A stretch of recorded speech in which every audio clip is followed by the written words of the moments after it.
Hello दोस्तों, कैसे आप सभी लोग। मैं शुभम चौधरी आप सभी का एक बार फिर से एसकेसी डिफेंस एकेडमी के यूट्यूब चैनल पे स्वागत करता हूं। मैं लेके आ चुका हूं आज आप लोगों के लिए एक और नया वीडियो। दोस्तों, आज की वीडियो में हम बात करने वाले हैं 23 मार्च 2025 के सेकंड शिफ्ट के पेपर रिव्यू के बारे में। तो दोस्तों, वीडियो आप लोगों के लिए बहुत ही इंपॉर्टेंट होने वाला है। एक बार वीडियो को अपने सभी दोस्तों के साथ शेयर कर दीजिए। अगर आप चैनल पे नए हैं तो चैनल को सब्सक्राइब करके बेल आइकन को ऑल पे प्रेस कर लीजिए। और अगर आपको एयरफोर्स से रिलेटेड, नेवी से रिलेटेड, कोस्ट गार्ड से रिलेटेड, आर्मी से रिलेटेड ज़्यादा इन्फॉर्मेशन चाहिए तो आप हमारे टेलीग्राम चैनल एसकेसी डिफेंस एकेडमी को भी ज्वाइन कर सकते हैं। लिंक आपको डिस्क्रिप्शन बॉक्स में दिया गया है, तो जाइए और जल्दी से डिस्क्रिप्शन बॉक्स में टेलीग्राम चैनल का लिंक सर्च कीजिए और उसको ज्वाइन कर लीजिए। तो चलिए दोस्तों, वीडियो को स्टार्ट करते हैं। आज हम करने वाले हैं 23 मार्च 2025 की सेकंड शिफ्ट का रिव्यू। अगर आपने रिव्यू नहीं देखे हैं पहले की शिफ्टों के तो प्लेलिस्ट बनी हुई है इंटेक 01/2026 पेपर रिव्यू के नाम से। जाइए और प्लेलिस्ट को विजिट कीजिए, चैनल के ऊपर प्लेलिस्ट आपको मिल जाएगी। तो दोस्तों, पहला क्वेश्चन हम फिजिक्स का देखने वाले हैं। किसका? फिजिक्स का। तो देखिए, फिजिक्स का पहला क्वेश्चन क्या आया है, आपकी स्क्रीन के ऊपर आपको दिखाई दे रहा होगा।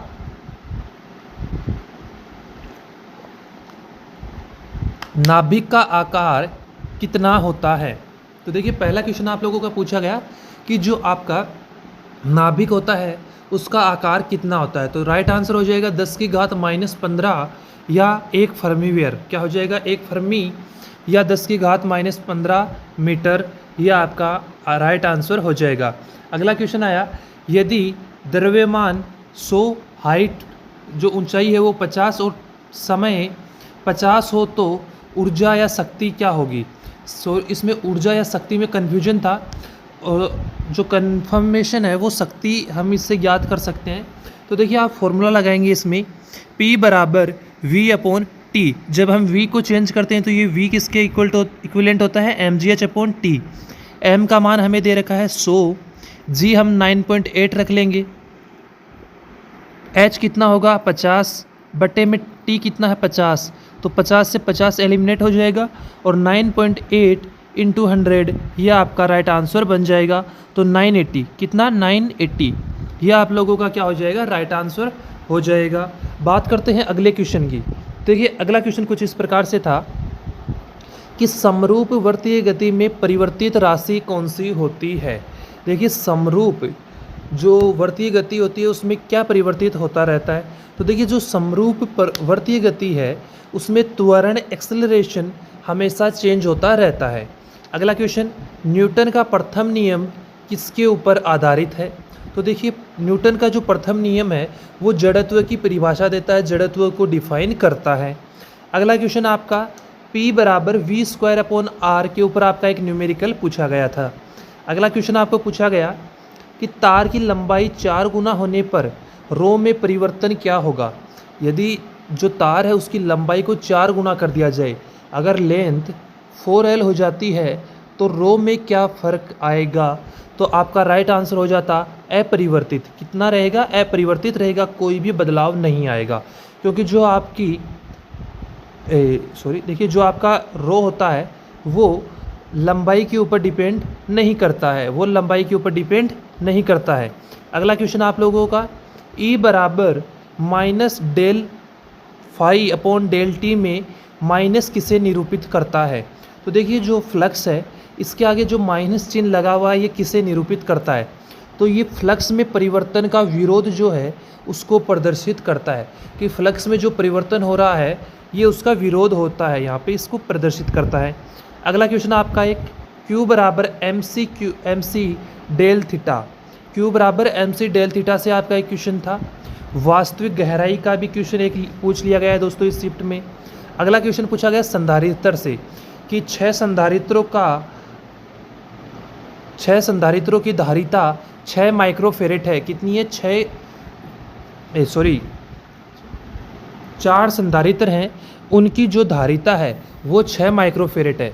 4 संधारित्रों की जो धारिता है वो 6 माइक्रोफेरेट है। 4 संधारित्र के 3 संधारित्र किस प्रकार संयोजित होंगे? तो ये जो टोटल आपके पास कितनी आनी चाहिए? 4 संधारित्र हैं आपके। देखिए, 4 माइक्रोफेरेट 4 माइक्रोफेरेट के कितने संधारित्र हैं? 1, 2 और 3। ये ए, ये बी और ये सी। 4 माइक्रोफेरेट के 3 संधारित्र आपके पास दिए हुए हैं। इन तीनों का जब आप इस प्रकार आपको सीरीज में या पैरेलल आपको इस तरीके से संयोजित इनको करना है कि आपके पास जो सी इक्विवेलेंट है, जो तीनों संधारित्रों का संयोजित धारिता है, जब आप इनको जोड़ देते हैं तब धारिता 6 माइक्रोफेरेट आनी चाहिए। ये आप लोगों का क्वेश्चन दिया हुआ था। अगला क्वेश्चन आप लोगों का, अल्फा कण किसी बंद पृष्ठ से गुजरता है तो फ्लक्स होगा। तो देखिए, जब बंद पृष्ठ से गुजरता है तो आपका जो फ्लक्स है वो हो जाएगा 2E upon epsilon not, 2E upon epsilon not. यह आपका राइट आंसर हो जाएगा। अगला क्वेश्चन आप लोगों का, m बराबर 9 से एक क्वेश्चन था, एक्सल बराबर ओमेगा एल से एक न्यूमेरिकल था, एक टो बराबर एम बी साइन थीटा से न्यूमेरिकल था। ये तीनों न्यूमेरिकल का डाटा नहीं मिला, लेकिन इन्हीं तीनों कॉन्सेप्ट पे तीनों फॉर्मूला बेसिस न्यूमेरिकल थे, इजी न्यूमेरिकल थे। तो दोस्तों, आपने फिजिक्स में कितना स्कोर किया है, कितना स्कोर आपका बन पा रहा है? इनके अलावा भी कोई अगर आपके पास क्वेश्चन है फिजिक्स से रिलेटेड तो आप कमेंट बॉक्स में ड्रॉप कर सकते हैं। दोस्तों, आपको वीडियो कैसा लगा एक कमेंट करके ज़रूर बताइएगा। अगर चैनल पर नए हैं तो चैनल को सब्सक्राइब करके बेल आइकन को ऑल पे प्रेस कर लीजिए। तो चलिए, अगला क्वेश्चन आप लोगों का कुछ इस प्रकार, हार्डली का पेयर किससे बनता है? वैन बिफोर से। ये मैंने आपको पहले भी बताया था कि ये पेयर वाले जो क्वेश्चन है वो हर शिफ्ट में बनते हैं, चाहे वो कोई भी इनटेक हो। तो ये इंग्लिश के कुछ फिक्स क्वेश्चन होते हैं, एयरफोर्स के बहुत ही हम बोल सकते हैं प्यारे क्वेश्चन है, एयरफोर्स के पसंदीदा क्वेश्चन है, फेवरेट क्वेश्चन है, जो एयरफोर्स हर बार पूछ ही लेती है। तो आपको इनको ज़रूर से तैयार कर लेना है। अगला क्वेश्चन, नाउन ऑफ कंसीडर। कि कंसीडर की नाउन क्या होती है? तो आपका राइट आंसर हो जाएगा कंसीडरेशन। क्या होती है? कंसीडरेशन नाउन फॉर्म होता है कंसीडर का। अगला क्वेश्चन है, ऑथेंटिक का सिनोनियम क्या होता है? ऑथेंटिक का सिनोनियम क्या होता है? तो आप लोगों का राइट आंसर हो जाएगा जेन्युइन। क्या हो जाएगा राइट आंसर? जेन्युइन आप लोगों का राइट आंसर हो जाएगा। बात करते हैं अगले क्वेश्चन की। तो देखिए, कंपेंसिनेट का एंटोनियम क्या होगा? तो देखिए, कंपेंसिनेट का जो एंटोनियम है वो आप लोगों का हो जाएगा एपेथेटिक। क्या हो जाएगा दोस्तों? एपेथेटिक आपका राइट आंसर हो जाएगा। बात की जाए अगले क्वेश्चन की, तो सिनोनियम ऑफ फिडेलिटी। सिनोनियम ऑफ फिडेलिटी, तो फिडेलिटी का सिनोनियम क्या हो जाएगा? डिसलॉयलिटी हो जाएगा। क्या हो जाएगा? डिसलॉयलिटी हो जाएगा। अगला क्वेश्चन, शुड का पेयर किसके साथ बनता है? मैंने आपको बहुत बार बताया, पेयर वाले क्वेश्चन जरूर आपको याद होने चाहिए। Work hard blank you should fail. अगर तुम मेहनत नहीं करोगे तो तुम फेल हो जाओगे। तो इसके अंदर आप लोग फिल आउट करेंगे लेस्ट, LEST। क्या फिल आउट करना था आपको? LEST, लेस्ट आपको इसके अंदर फिल आउट करना था। अगला question, correct spelling of disillusion. Disillusion की आपको, देखिए इल्यूजन क्या होता है? भ्रम, और डिस लगा देना था। डिसइल्यूजन की आपको करेक्ट स्पेलिंग पूछी गई थी। अगला क्वेश्चन इफ़ कंडीशन से पूछा गया। कहाँ से? इफ़ कंडीशन, इमेजिनरी कंडीशन से आपका क्वेश्चन था। क्वेश्चन कुछ इस प्रकार था कि इफ़ के बाद में आपको दिया हुआ था हेड प्लस वर्ब की थर्ड फॉर्म। क्या दिया हुआ था? हेड प्लस वर्ब की थर्ड फॉर्म आपको दिया हुआ था। और इफ़ से पहले आपका क्या आता है? Would plus have plus verb की थर्ड फॉर्म आपका प्रयोग किया जाता है। यदि इफ़ के बाद में हेड प्लस वर्ब की थर्ड फॉर्म हो तो इफ़ से पहले क्या यूज में लेते हैं? वुड हैव प्लस वर्ब की थर्ड फॉर्म हम काम में लेते हैं। ये आपका क्वेश्चन था। तो दोस्तों, अगले क्वेश्चन बात करेंगे हम टेक्निकल मैथ के बारे में। तो देखिए, क्वेश्चन कुछ इस प्रकार आया। देखिए क्वेश्चन आगे है ये, इंग्लिश के कुछ और क्वेश्चन है, उसके बारे में बात कर लेते हैं। नरेशन आया आपका, नरेशन कुछ इस प्रकार आया। ही सेड, आप पढ़िए एक मिनट।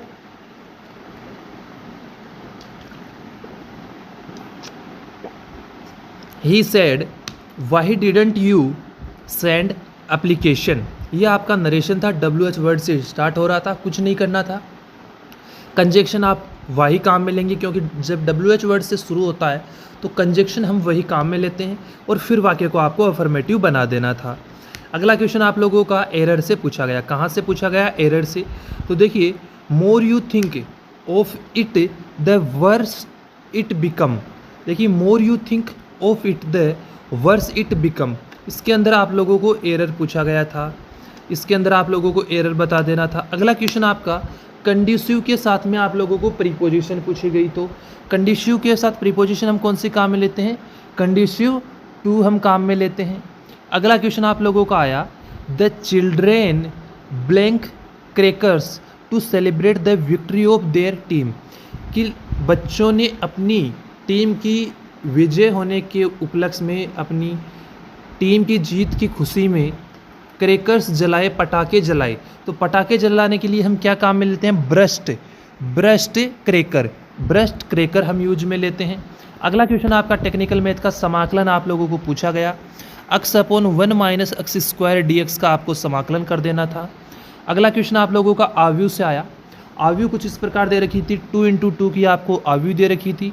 a बराबर आव्यू थी cos theta sine theta minus sine theta cos theta, और आपको a इंटू ए डेस ज्ञात करना था। बहुत ही सिंपल तरीके से आप इसको ज्ञात कर सकते थे। अगला क्वेश्चन, एक आव्यू 2 इंटू 2 की 1 4 2 लेम किस तरीके से थी, 1 4 2 लेमडा, ये आपकी आव्यू थी, और व्युत्क्रमणीय आव्यू थी, इसके बराबर में 0 हो जाएगा। इस तरीके से प्रसार कर दीजिए और लेमडा की वैल्यू आप इसकी ज्ञात कर सकते थे। अगला क्वेश्चन, 1 प्लस एक्स की पावर 5 में गुणांकों का योग क्या होगा, ये आपको पूछा गया था। अगला क्वेश्चन, वृत्त का समीकरण आपको पूछा गया, जब आपको सेंटर 2 4 और रेडियस आपको 5 गिवन थी, तो आपको आपके सर्किल का जो इक्वेशन है वो बताना था। अगला क्वेश्चन आया, 2 वेक्टर दिए हुए थे आपको, ए वेक्टर और बी वेक्टर, उन दोनों के मध्य आपको कोण बताना था। क्या बताना था, ए और बी के मध्य कोण बताना था। तो ए वेक्टर बराबर आपको दिया था आई कैप माइनस 2 जे कैप प्लस 3 के कैप, बी वेक्टर बराबर 3 आई कैप माइनस 2 जे कैप प्लस के कैप दिया हुआ था, और दोनों के मध्य कोण आपको बताना था। अगला क्वेश्चन आप लोगों का आया कि D Y upon D X बराबर X upon 1 plus x square को हल करें। करना कुछ नहीं था, इधर देखिए आपको d Y upon D x दिया हुआ है, इधर x upon 1 plus x square दिया हुआ है, तो एक्स स्क्वायर को किधर लेके जाना है, डी एक्स को इधर लेके जाना है। फिर आपको क्या करना था, इसका अवकलन कर देना था, डी एक्स वाई के सापेक्ष आपको इसका अवकलन कर देना था। अगला क्वेश्चन आप लोगों का आया, एक जीपी दी हुई थी, जीपी कुछ इस प्रकार थी, -1/4 1/2, और जीपी का आपको 7वां पद AR7 आपको ज्ञात करना था, जीपी का 7वां पद आपको ज्ञात करना था। अगला क्वेश्चन समाकलन से एक बार फिर से आपका पूछा गया, सेकंड क्वेश्चन देखिए, x + 1 e की power x upon cos square x e x dx का समाकलन क्या होगा, ये आप लोगों को पूछा गया था। अगला क्वेश्चन आप लोगों का लिमिट से पूछा गया, बहुत ही शानदार क्वेश्चन था, आसान क्वेश्चन था। लिमिट x टेंस टू 0 दी हुई थी, tan 3x अपॉन क्या दिया हुआ था, x आपको दिया हुआ था, तो ये आपको सोल्व करना था। बहुत ही आसानी से आप इसको सोल्व कर सकते थे। तो चलिए बात करते हैं अगले क्वेश्चन की। अगला क्वेश्चन था 1 प्लस ओमेगा की पावर n प्लस ओमेगा की पावर 2n है, और यदि n बराबर 3 हो तो मान क्या होगा। तो 1 plus omega cube plus omega की पावर 6 का मान क्या होगा, ये आपको ज्ञात करना था। बहुत ही आसानी से आप इसको कर सकते थे। अगला क्वेश्चन आप लोगों का ट्रिगो से पूछा गया, कुछ नहीं करना था, केवल साइन, एक बार साइन ए माइनस साइन बी लगाना था। जब इसका जो आंसर निकल के आता है उसके साथ साइन ए प्लस साइन बी करना था, और आपका आंसर आपके पास निकल के आ जाता। बहुत ही बेसिक फॉर्मूले से क्वेश्चन आ रहे हैं इस बार, तो फॉर्मूले से ज़रूर फॉर्मूले याद करके जाइए। अगर फॉर्मूला याद है तो आप क्वेश्चन आसानी से बना सकते हैं। अगला क्वेश्चन, x + y बराबर 16 हो तो p बराबर x² y² का अधिकतम मान होगा। अगला क्वेश्चन, एक एरिया पूछा गया है आपको, क्या दिया हुआ है आपको, एक y² बराबर 9x का प्रवलय दिया हुआ है, y² बराबर 9x का प्रवलय दिया हुआ है, और इसमें x बराबर 1 y बराबर 4 और y बराबर 0 हो तो एरिया ज्ञात करो। एरिया आपको क्या करना है, ज्ञात करना था। अगला क्वेश्चन ट्रिगो से एक बार फिर से, sine theta plus cos theta बराबर 1/2 हो तो 4 sin 2 थीटा का मान क्या होगा। तो सबसे पहले आपको sin 2 थीटा का फॉर्मूला याद होना चाहिए, साइन टू थीटा का फॉर्मूला लिखिए, उसमें sine theta plus cos theta किस तरीके से आप पुट कर सकते हैं वो पुट कीजिए और आपके पास जो आंसर है वो निकल के आ जाएगा।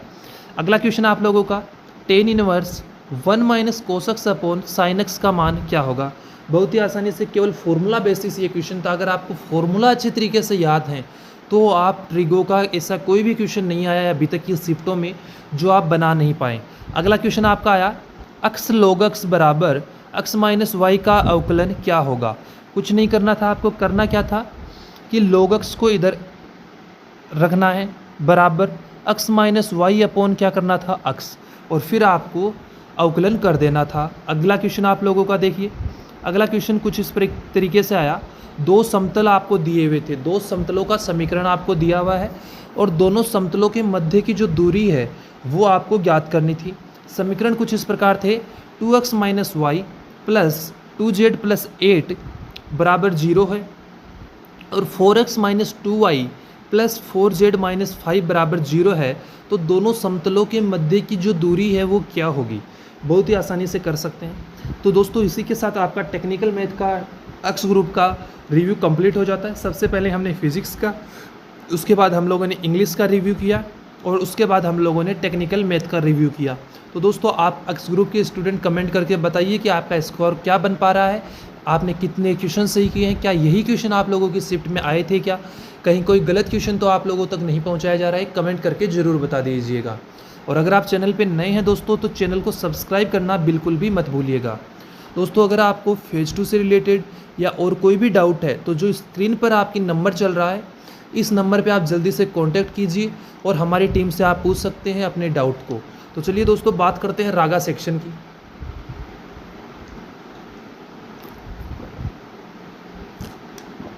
तो देखिए रागा में जीके की बात हम सबसे पहले करेंगे। तो पहला क्वेश्चन आप लोगों का पूछा गया, कलिंग पुरस्कार की स्थापना किसने की। तो आप लोगों का राइट आंसर हो जाएगा, कलिंग पुरस्कार की स्थापना बीजू पटनायक ने की। किसने की दोस्तों, बीजू पटनायक ने की।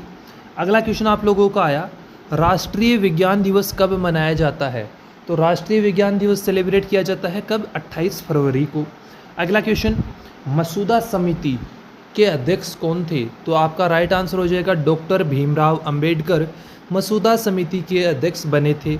और कब बने थे ये भी आपको कमेंट करके बताना है। अगला क्वेश्चन, बीएचयू की स्थापना किसने की।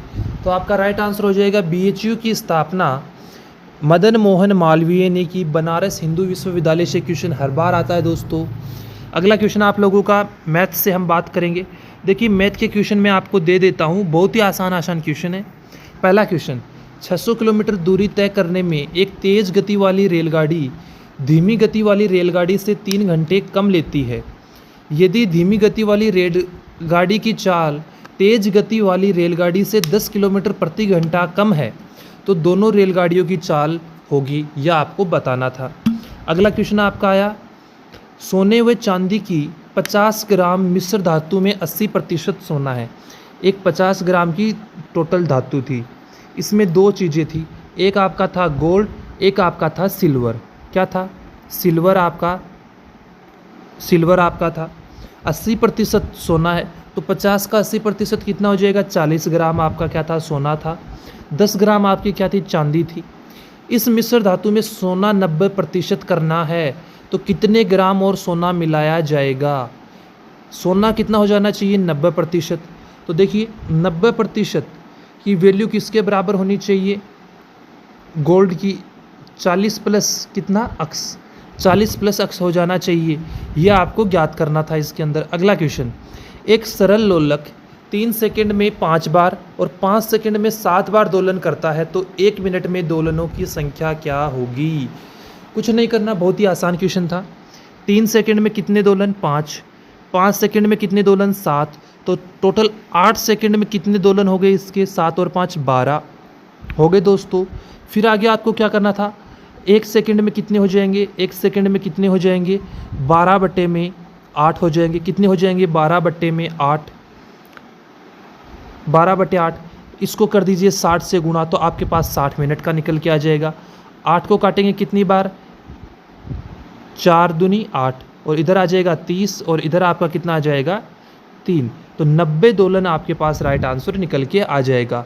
अगला क्वेश्चन, एक बल्लेबाज ने 19वीं पारी में 98 रन बनाए जिससे औसत 4 बढ़ गया, तो वर्तमान औसत क्या होगा। तो देखिए जस्ट इससे पहले वाली पारी कौन सी होगी, 18वीं पारी, इसमें औसत क्या रहा होगा, अक्स रहा होगा। टोटल रन कितने हो गए, 18 प्लस अक्स हो गए, ये टोटल रन है, ये मैंने मान लिया टोटल है और ये अक्स मैंने क्या माना है, एवरेज है।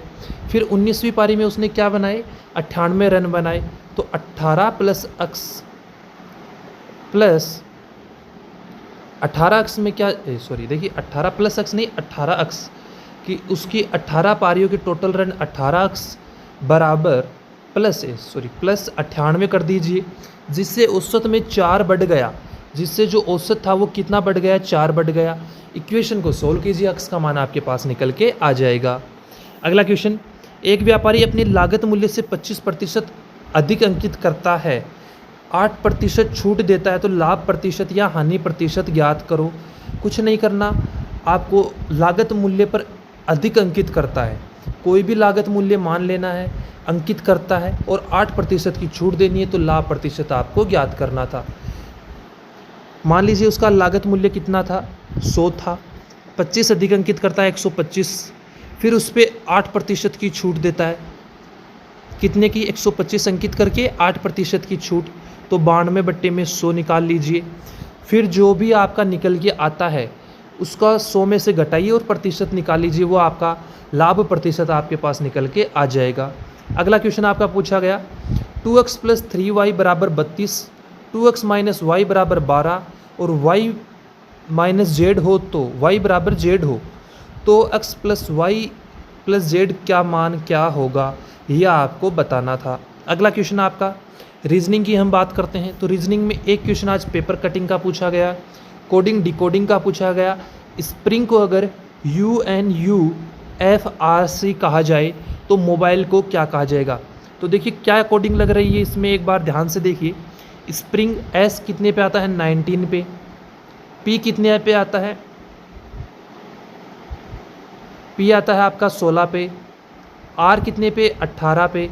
तो देखिए इन तीन की मैं आपको बताता हूँ, ये कितने पे, 20 पे, N कितने पे आता है, N आपका N आपका आता है 14 पे, U आपका कितने पे आता है, 20 पे। तो क्या लग रही है, +1 -2, फिर आगे लग रही है +2, इस तरीके से आपकी सीरीज लग रही है। तो फॉरवर्ड सीरीज का एक क्वेश्चन था, आप इसको आसानी से बना सकते थे। अगला क्वेश्चन एक मिसिंग नंबर का पूछा गया है। फिर अगला पूछा गया 40 मिनट में घंटे की सुई कितनी चलेगी। तो 40 मिनट में घंटे की सुई कितनी चलती है, फॉर्मूला बेसिस क्वेश्चन था, आसानी से आप इसको कर सकते थे। अगला क्वेश्चन आपका एक अल्फ़ाबेटिक सीरीज़ से पूछा गया, कहाँ से, अल्फ़ाबेटिक सीरीज़ से। राउंड टेबल सिटिंग अरेंजमेंट से क्वेश्चन था, ओड आउट का क्वेश्चन था। एक आपका क्वेश्चन था कि अगर एक्सीडेंट का संबंध केयरलेसनेस से है तो डिजीज़ का संबंध किससे होगा। तो आपका राइट आंसर हो जाता है इन्फेक्शन, किससे है, इन्फेक्शन से है। एक क्वेश्चन आपका लॉजिकल अरेंजमेंट से था। फिर आपको एक पूछा गया था कि फीमेल सिंगर और म्यूजिशियन का जो वेन डायग्राम है वो क्या होगा। तो देखिए जो फीमेल है वो आपकी ये हो जाएंगी, फिर इनमें से कुछ सिंगर हो सकती हैं और सिंगर जो हैं वो क्या होती हैं, म्यूजिशियन। म्यूजिशियन के अंदर सिंगर सभी आते हैं। तो ये आपका कुछ इस तरीके से बनता, डायग्राम कुछ इस तरीके से बन रहा था, तो ये आपका राइट आंसर हो जाता। तो दोस्तों इसी के साथ इस शिफ्ट का रिव्यू कंप्लीट होता है।